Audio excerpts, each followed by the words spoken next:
ഗുരുവായൂരപ്പൻ വാതരോഗിയെ ഓടിച്ച കഥ അറിയാമോ? കുമരനെല്ലൂർ പ്രദേശത്ത് വലിയ ഒരു ഇല്ലം ഉണ്ടായിരുന്നു. ഇല്ലത്തെ കാരണവരായ ദാമോദരൻ നമ്പൂതിരിക്ക് വാദസംബന്ധമായ അസുഖങ്ങൾ ബാധിച്ചു തുടങ്ങി. നാട്ടുചികിത്സ കൊണ്ട് ഒന്നും അസുഖത്തിന് യാതൊരുവിധ കുറവും കണ്ടില്ല. ദാമോദരൻ നമ്പൂതിരിക്ക് എഴുന്നേൽക്കാൻ പോലും കഴിയാത്ത വിധത്തിൽ ഇരുകാലുകളും തളർന്നുപോയി.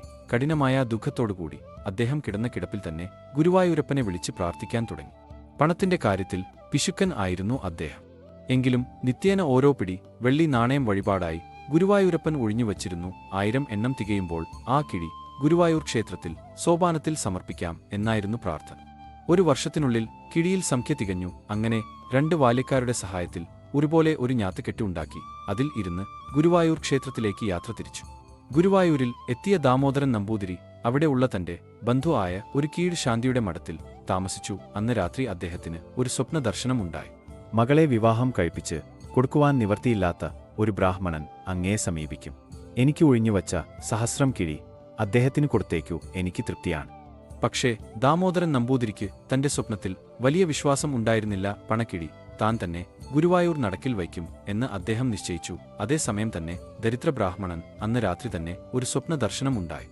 രാവിലെ ദാമോദരൻ നമ്പൂതിരി കുളക്കടവിൽ കുളിക്കുന്നത് കാണാം. പടവിൽ ഒരു ചുവന്ന സഞ്ചി വച്ചിരിക്കും. അങ്ങ് അത് എടുത്ത് ഓടി രക്ഷപ്പെടുക. അനേക ദിവസം ഗുരുവായൂർ ക്ഷേത്രത്തിൽ ഭജനയുമായി കഴിഞ്ഞിരുന്ന ബ്രാഹ്മണൻ ഉറക്കത്തിൽ നിന്നും ഉണർന്നു. സ്വപ്നം കണ്ടത് ശരി ആകാം, പക്ഷെ താൻ എങ്ങനെ ഒരു മോഷ്ടാവ് ആകും? രോഗിയായ നമ്പൂതിരിയുടെ ധനം മോഷ്ടിക്കുന്നത് തെറ്റ് അല്ലേ? അദ്ദേഹം ഒന്നുകൂടി മയങ്ങി. വീണ്ടും സ്വപ്നം കണ്ടു.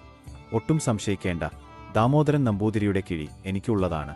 ഞാൻ അത് സന്തോഷത്തോടെ അങ്ങേക്ക് തരുന്നു, അത് എടുത്തുകൊള്ളൂ.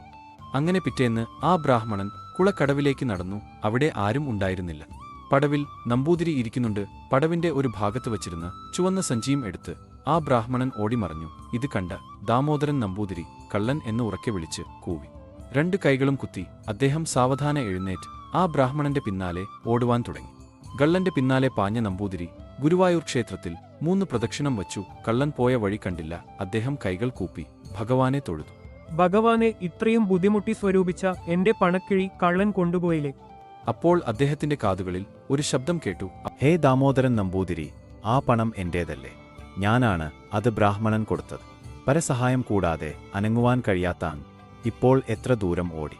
അങ്ങയുടെ വാതരോഗം സുഖപ്പെട്ടില്ലേ? ഇനി എന്താണ് വേണ്ടത്? വേഗം ഇല്ലത്തേക്ക് മടങ്ങിക്കൊള്ളൂ. അപ്പോഴാണ് തനിക്ക് സംഭവിച്ച അത്ഭുതകരമായ രോഗശമനത്തെക്കുറിച്ച് നമ്പൂതിരിക്ക് ബോധ്യം വന്നത്. അദ്ദേഹം ഭഗവാനോട് മാപ്പ് പറഞ്ഞു. ഒരു മണ്ഡലകാലം ക്ഷേത്രത്തിൽ ഭജന ഇരിക്കുകയും ചെയ്തു.